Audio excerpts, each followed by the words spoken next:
Praise the lord. దేవునికి మహిమ కలుగును గాక. ఈరోజు వాగ్దానం మత్తయి సువార్త 5వ అధ్యాయము 14వ వచనం. మీరు లోకమునకు వెలుగై ఉన్నారు, కొండ మీద నుండి పట్టణం మరుగై ఉన్న నేరదు.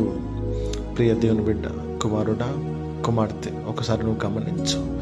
నువ్వు చీకటివి కాదు, చీకటిలో నుండి ఆశ్చర్యకరమైన వెలుగులోనికి నడిపించినటువంటి దేవుడు చెప్తున్న మాట ఏంటి తెలుసా?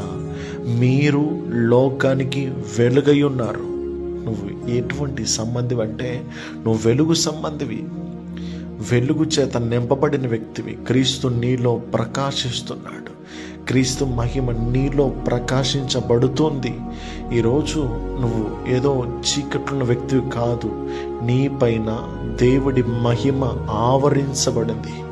లెమ్ము తేజరిల్లము, నీ మీద యెహోవా మహిమ ఉదయించెను.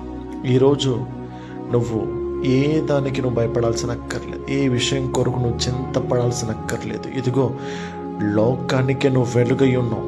ఏ చీకటిని కూడా నువ్వు వెలుగుగా నీ చేతితో మార్చుకోగలవు. ఈరోజు నువ్వు ప్రకాశించు, దేవుడి నామానికి మహిమకరంగా నువ్వు నిలబడు. నా దేవుడు నిలబడిన ప్రతి చోట కార్యం జరిగించబోతున్నాడు. ఆమేన్. Bless you. దేవుడిని